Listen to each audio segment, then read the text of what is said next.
السلام عليكم ورحمة الله وبركاته. إن الحمد لله نحمده ونستعينه ونستغفره ونتوب إليه ونعوذ به من شرور أنفسنا وسيئات أعمالنا. من يهده الله فلا مضل له ومن يضلل فلا هادي له. أشهد أن لا إله إلا الله وحده لا شريك له، وأشهد أن محمدًا عبده ورسوله صلى الله عليه وعلى آله وأصحابه وسلم تسليمًا كثيرًا أما بعد، فيا أيها الناس، أوصيكم وأوصي نفسي بتقوى الله عز وجل. قال تعالى: يا أيها الذين آمنوا اتقوا الله وكونوا مع الصادقين. Siasa katika Uislamu zinatofautiana na siasa za kutungwa, siasa za kimagharibi. Na Waislamu wanapozungumza siasa Kiislamu, wanazungumza siasa zilizoteremshwa katika Qur'ani na Sunna, na ndio siasa sahihi. Kwa hiyo tunapoelezea siasa na kuwahutubia waumini wetu siasa, tunawahutubia siasa sahihi inayowahusu, ambayo imekuja katika Qur'ani na Sunna. Na miongoni mwa tofauti ya siasa ya Kiislamu na siasa za kimagharibi zilizotungwa, zingine zimetungwa karne ya 16, 17, karne ya 18, karne ya 19, na mifumo iliyotungwa na watu wa falsafa. Siasa hizo ni tofauti na siasa ya Kiislamu. Miongoni mwa tofauti hizo, siasa ya Kiislamu inaangalia maslah na mafsada. Siasa ya Kiislamu inapima uzani kati ya maslahi ya kufanya jambo na ufisadi wake. Siasa za kimagharibi zinaangalia faida za kumnufaisha mtu, na wakatofautiana. Kuna faida za kumnufaisha mtu binafsi, faida za kumnufaisha mtu mwenye nguvu. Mwenye nguvu ndiye anayekuwa na haki bila kuangalia mafsada. Ndio maana siasa hizo wasimamizi wake hawaoni shida maadamu wanapata maslahi yao, kama ni mali za Afrika au za nchi za Kiislamu. Hawaoni shida wafe malaini, mamilioni ya watu, maelfu ya watu. Hawaoni shida waunde vikundi vya uasi vya kuiba mali maadamu wananufaika wao. Hawaoni shida kabisa, jambo la kawaida kwao. Na ndio maana kuna nchi ambazo zimetuzunguka zina vikundi vya uasi usioisha miaka na miaka. Sababu ni hiyo. Siasa za Kiislamu zinaangalia, je, kuna maslahi hapa au kuna mafsad, au kuna maslahi lakini mafsadi ni makubwa. Na hii ni kwa sababu siasa ya Kiislamu imekuja kuhifadhi mambo matano. Jambo la kwanza, kuhifadhi dini iwepo isipotee. Jambo la pili, kuhifadhi nafsi, roho za watu zisiondoshwe kwa dhulma, watu wasife hovyo hovyo. Na jambo la tatu, kuhifadhi akili, kusiwe na madawa ya kulevya yanayoharibu vijana, yanayotia wendawazimu vijana na mambo mengineyo. Jambo la nne, hifdhul ir, kuhifadhi heshima za watu. Na jambo la tano, hifdhul mal, kuhifadhi mali. Siasa ya Kiislamu imekuja kwa malengo ya kulinda vitu hivi vitano ambavyo ni vitu vya dharura, vya lazima katika maisha ya mwanadamu. Uislamu umekuja kulinda mambo haya matano kwanza kabla ya chochote. Siasa za kimagharibi mambo haya hawayatambui. Wako tayari kuvunja heshima za watu, watu wafe, dini zipotee, dini za watu zipotee, cha Mungu wa watu upotee,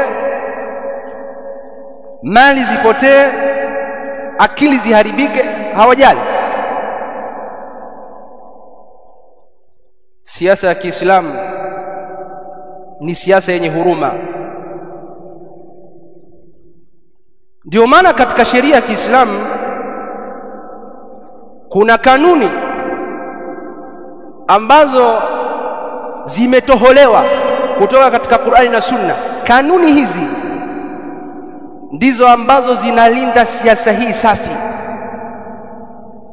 Miongoni mwa kanuni hizo ni kanuni inayosema dar'ul mafasidi muqaddamun ala jalbil masalih, kuzuia hatari, kuzuia madhara kunatangulizwa kuliko kupata faida, kuliko kupata yale ambayo mnayapenda ya faida. Kuzuia madhara kunatangulizwa kabla ya kuangalia au kabla ya kupata faida. Lakini kanuni hii vile vile ina ibara nyingine inayosema daf'ul mafsada ahammu min tahsilil maslaha, kuzuia madhara, mafsadi, madhara ni jambo kubwa na la umuhimu zaidi kuliko kutafuta na kuyapata maslahi, mambo mazuri, mambo ya maslahi.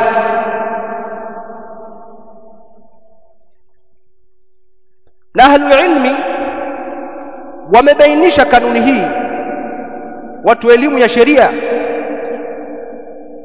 waliobobea katika sheria wamebainisha kanuni hii, wakasema kama alivyosema Al-Izz ibn Abdissalam al-Imam Shafi'i. Al-Izz ibn Abdissalam Shafi'i huyu kama alivyosema, idha ijtama'at masalih wa mafasid, yakikutana madhara, yakikutana maslahi na madhara, fa in amkana tahsilu al-masalih wa dar'i al-mafasid fa'alna dhalika, ikiwezekana kupata yale maslah na kuzuia yale madhara, tunafanya hivyo imtithalan li amri Allah ta'ala fihima. Kufanya hivyo ni kufuata amri ya Allah subhanahu wa ta'ala katika mambo hayo mawili aliposema fattaqullaha mastata'tum, mcheni Allah kwa uwezo wenu mnaoweza, kwa kiwango cha juu mnachoweza nyinyi. Kwa maana yale ambayo huna uwezo nayo, huna uwezo wa kwenda hija, ulazimishwe kwenda hija kwa sababu huna uwezo. Huna masharti ya kutoa zaka, ulazimishwe kwa sababu hujatimiza masharti. Hapo ni kuangalia maslaha na mafsada. Anasema wa in ta'azzara ad-dar'u wat-tahsil, na isipowezekana kuzuia madhara na kupatikana maslahi kwa wakati mmoja, anasema fa in kanatil mafsadatu a'zam, ikiwa mafsada yatakuwa makubwa min al-maslaha, ikiwa madhara yatakuwa makubwa kuliko maslaha, dara'na al-mafsada, basi tunazuia madhara. wala nubali bifawati almaslaha, wala hatujali kwamba zile faida yale maslaha tumeyakosa yameondoka, hilo hatulijali. Maadamu madhara makubwa yameondoka, zile faida zile ambazo tumezikosa hatujali. قال الله تعالى amesema Allah subhanahu wa ta'ala yasalunaka 'anil khamri wal maisir, wanakuuliza kunako hukumu ya pombe na kamari. Qul fihima ithmun kabir, waambieni katika pombe na kamari kuna madhambi makubwa. Wa manafi'u linnas, lakini pia kuna manufaa kwa watu, wanapata pesa, wanafanya biashara.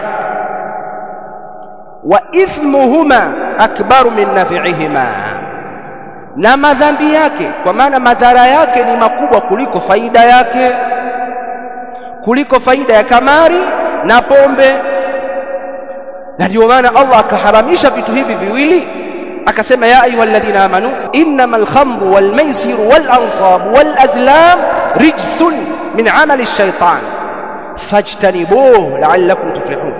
Akaharamisha vitu hivi viwili baada ya kuwa madhara yake ni makubwa kuliko faida, akaharamisha katika suratul Maida.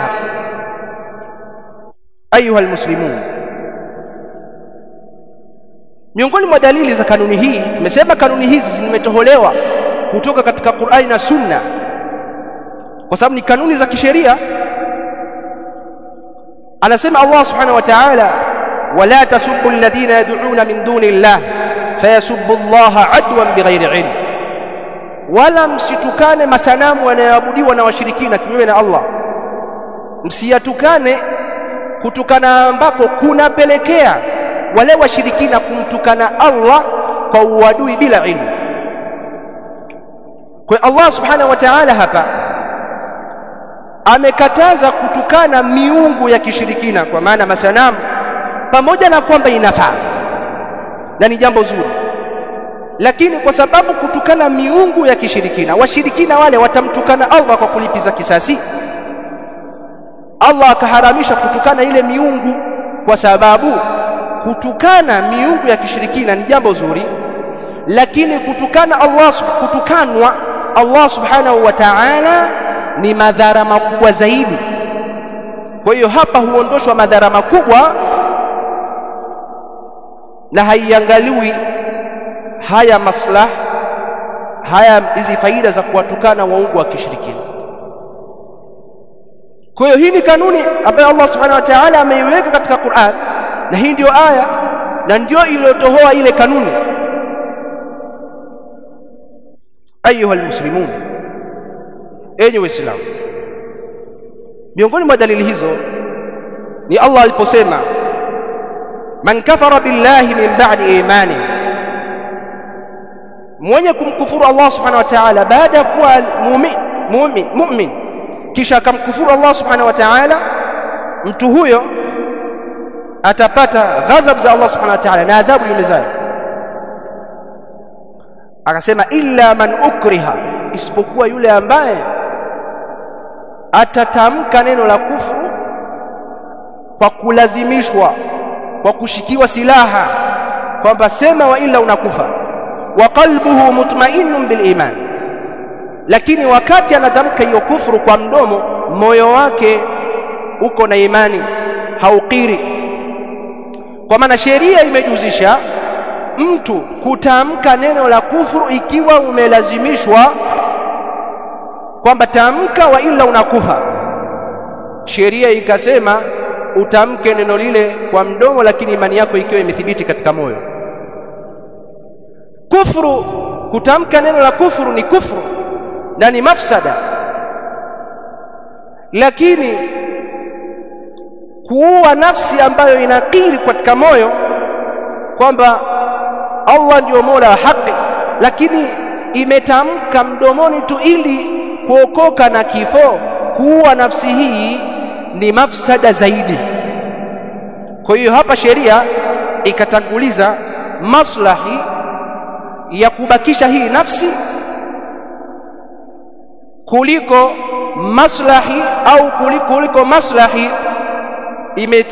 Sheria hapa imekadimisha maslahi ya kuokoa hii nafsi kuliko madhara yatokanayo na kutamka neno kufru mdomoni. Kwa maana hapa kanuni ya kuangalia maslaha na mafsada imefanya kazi. Mafsada ya kuuawa nafsi hii ni makubwa, mafsada ya kuuawa nafsi hii ni makubwa kuliko mafsada ya kutamka lile neno la kufru mdomoni. Sheria imeangalia maslaha na mafsada. Ndugu Waislamu, amesema al-Imam Ibn Taymiyyah rahimahullah, wa tamamul wara', hofu kubwa kabisa, hofu iliyotimia, ay ya'lama al-insanu khayra al-khayrain, ni mtu kujua khairi zaidi katika khairi mbili. Kuna khairi mbili, halafu kuna moja katika hizo mbili ni kubwa zaidi ya nyingine. Wa sharra ash-sharrain, na shari kubwa katika shari mbili. Wa ya'lama anna ash-shari'ata mabnaha ala tahsil al-masalih wa takmiliha wa ta'til al-mafasid wa taqliliha, na ajue kwamba sheria imejengeka katika kuleta maslahi na kuyatimiza na kuzuia madhara na kuyapunguza. Wa illa faman lam yuwazin ما في الفعل والترك من المصلحة الشرعية والمفسدة الشرعية فقد يدع واجبات ويفعل محرمات. وإلا yule ambaye atakuwa haliangalii hilo, basi mtu huyo anaweza akaacha mambo ya wajib na akafanya mambo ya haramu. Na vile vile amesema al-Imam Ibn Taymiyyah rahimahullah, laysa al-aqilu alladhi ya'lamu al-khayra min ash-sharr, mtu mwenye akili si yule ambaye anajua khairi kuliko shari, yani si yule mtu ambaye anajua khairi na shari. Wa innamal aqilu alladhi ya'lamu khayra al-khayrain, lakini mtu mwenye akili ni yule ambaye anajua khairi kubwa katika khairi mbili, wa sharra ash-sharrain, na shari kubwa katika shari mbili. نسأل الله سبحانه وتعالى التوفيق والسداد. إن الحمد لله نحمده ونستعينه ونستغفره ونتوب إليه ونعوذ به من شرور أنفسنا وسيئات أعمالنا، من يهده الله فلا مضل له ومن يضلل فلا هادي له. أشهد أن لا إله إلا الله وحده لا شريك له، وأشهد أن محمدا عبده ورسوله صلى الله عليه وعلى آله وصحبه وسلم. أما بعد، فيا أيها المسلمون، أيها الإسلام، sheria ya Kiislamu kama tulivyoona imeangalia maslaha na mafsada katika kuyaendea mambo, katika siasa, bali katika mambo yote, katika da'wa, katika jamii, katika kila kitu. Je, maandamano yana khairi au shari? Maulama wa sheria ya dini yetu wamebainisha na waqi' unaonyesha. amesema al-Imam Ibn Baz rahimahullah, فالنبي صلى الله عليه وسلم مكث في مكة 13 سنة. Mtume صلى الله عليه وسلم amekaa Makka miaka 13 akilingania. Lam yasta'mil al-mudhaharat wala al-masirat, hajafanya maandamano wala kutembea matembezi ya maandamano, hajafanya hivyo. Pamoja kwamba alikuwa amedhulumiwa na ana haki yake anaidai, amezuiwa kuabudu Mtume sallallahu alaihi wasallam, amezuiwa kutangaza dini, kusema la ilaha illa Allah, amezuiwa, lakini hajafanya maandamano. Walam yuhaddid an-nasa bitakhribi amwalihim wa ikhtiyalihim, wala hajatishia watu kuharibu mali zao na kuwaua. Wala shakka anna hadha al-uslub yadhuru ad-da'wata wad-du'at, la shakka kwamba, hakuna shaka kwamba uslubu huu unadhuru da'wa na maduat. Kisha akasema fahum yuriduna al-khayra bihadha al-uslub, wanakusudia khairi kwa uslubu huu, kwamba tunadai haki, tunatafuta haki zetu. Walakin yahsulu bihi dhiddu, lakini kwa uslubu huu kinyume chake ndicho kinachopatikana, nayo ni madhara, hasara kubwa ndio inayopatikana, mali huharibiwa, nafsi hupotea. قال الإمام ربيع بن هادي رحمه الله، amesema الإمام ربيع بن هادي رحمه الله، فالمظاهرات tantawi ala muqaddimatin min itharati al-ahqad, maandamano yanakusanya, yamebeba utangulizi, kunakuwa na utangulizi mbalimbali, kama vile kuingizia watu husda, kama tulivyoona katika maandamano yaliyopita. Watu wamejazwa husda, kwa nini fulani ana mali, watahyiji ala tariqati al-khawarij al-qa'd, na kuhamasisha watu katika njia ya makhawarij al-qa'da ambao tuliwaelezea hapa katika juma iliyopita. Nao ni wale ambao wanahamasisha watu kutoka lakini hawatoki. Wengine wako Ulaya, wengine wamejificha huko, wengine wanatumiwa pesa kwa njia eti taasisi za kidemokrasia zinatumiwa pesa kuhamasisha demokrasia. Uongo, kadhib. Wa ish'ari an-nas bidhulm, na kuhamasisha watu kuambia nyinyi mnadhulumiwa. Wa hasil lin-nas ala al-mutalabati bil-huquq, na kuhamasisha watu kudai haki wanazodai haki. Wal hurriyat, na uhuru, kuwa huru, uabudu unachotaka, uwe unavyotaka, ukitaka kuwa shoga kuwa, wa ghairi dhalika min al-muthirat, na mambo mengine ambayo wanayatangaza. Wa qabla dhalika nafkhun wa nafthu ash-shaytan fi an-nufus, kabla hapo shetani anafanya kazi ya kuchochea watu katika nafsi zao. Thumma yandafi'u an-nasu fi ash-shawari' wal mayadin, kisha watu wanajirusha, wanaingia katika kwa hamasa katika mitaa mbalimbali. Fi hiyajin wa fawda wa sakhbin, katika hali ya kuwa na jazba na makelele. Wal ghalibu, na mara nyingi an yakuna min almutadhahirina tahaddin wa takhrib, waandamanaji wanakuwa na vitisho na wanaharibu. La yahkumuhum wala yahkumu awatifahum aqlun wala shar'a, hakuna akili wala sheria inayoongoza zile hamasa zao. Fatati an-nata'iju al-murra, matokeo yake yanakuja mabaya chungu. Min al-istidami biquwati ad-dawla, matokeo hayo ni matokeo ya wao kupambana na vyombo vya dola. Al-amru alladhi yuaddi ila safki ad-dima, jambo linalopelekea kumwagika damu.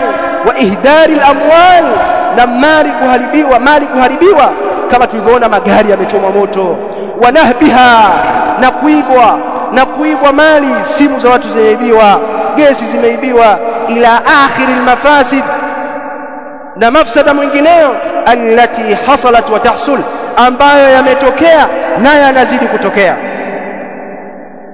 Na amesema tena al-Imam Rabi'i rahimahullah, ilhaqu ad-darari bin-nasi fi al-anfusi wal-mumtalakat min lawazim al-mudaharat binisbati 99%, wala ibrata bin-nadir alladhi la na'rifuhu wala nasma'u bih, kwamba maandamano kupatikana madhara katika nafsi za watu na mali za watu ni katika mambo ya lazima kupatikana katika maandamano, ni katika mambo ambayo hayaepukiki kwa nisba kwa 99%.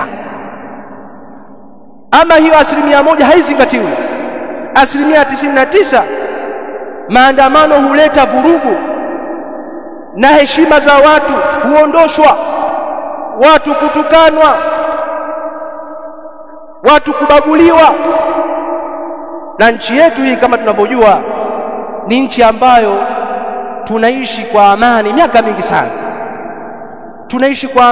mingi sana, tukivumilia shida tulizokuwa nazo, tukivumilia baadhi ya haki ambazo baadhi ya jamii hawajazipata bado, kama sisi tulivyovumilia miaka yote haki yetu ya kuwa na mahakama ya kadhi.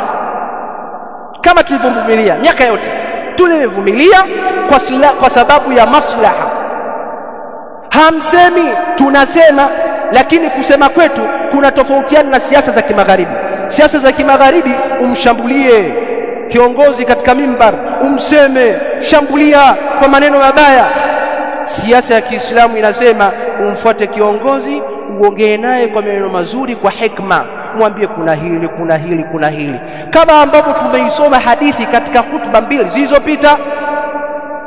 Usama radhiallahu anhu aliulizwa na baadhi ya masahaba, hivi humwambie Uthman katika baadhi ya mambo? Akasema, kwani ili mjue nimwambie ili mjue kuwa namwambia mpaka niwaambie kuwa nimemwambia.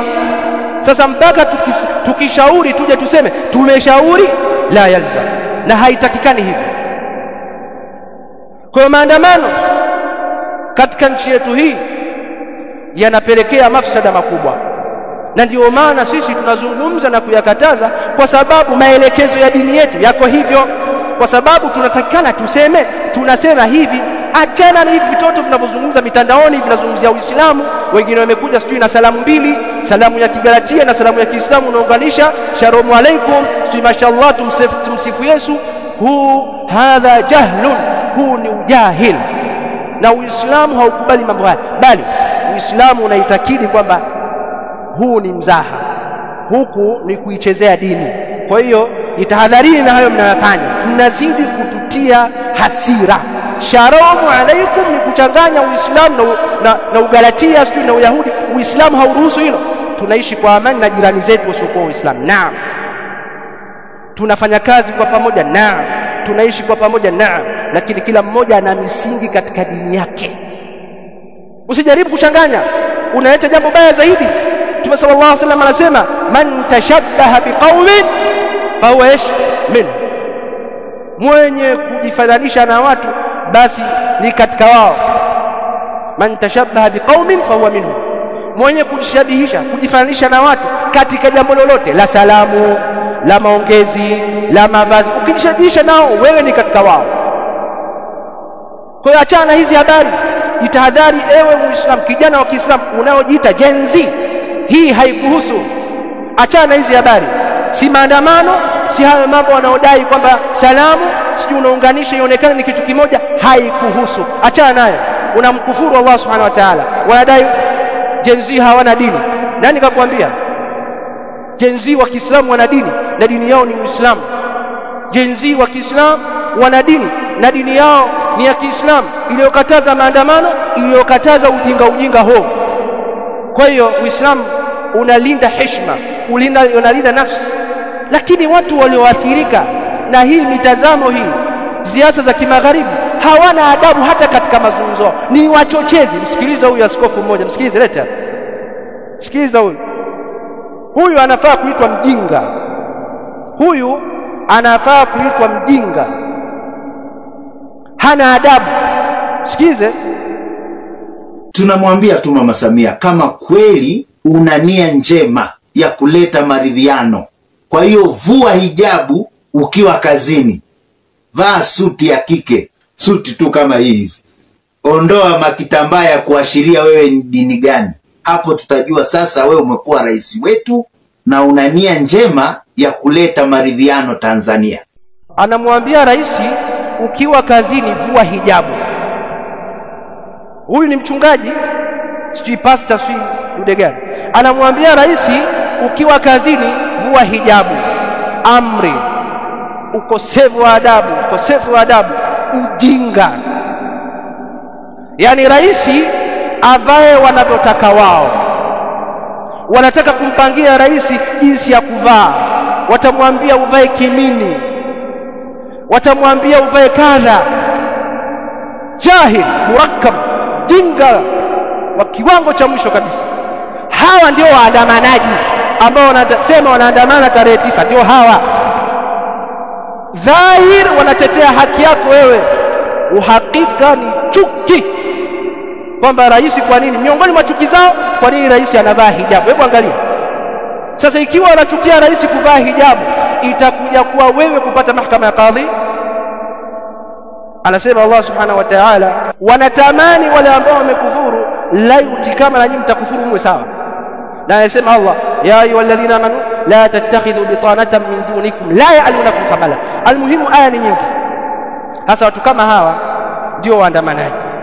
Dhahir wanadai haki, chini nyuma ya pazia wana kitu kingine wanachokitafuta. Sasa wewe ingia kwenye mtego, shauri yako. Unatoka katika taa ya Allah subhanahu wa ta'ala, na vile vile unajiweka, unajifananisha na makufar, na ukifa katika hali, ukifa umetoka katika Uislamu, khalidun mukhalladun fi an-nar, ni motoni milele. Nas'alullah subhanahu wa ta'ala at-tawfiq wa sadad. اللهم ربنا آتنا في الدنيا حسنة وفي الآخرة حسنة وقنا عذاب النار. صلى الله على نبينا محمد وعلى آله وصحبه.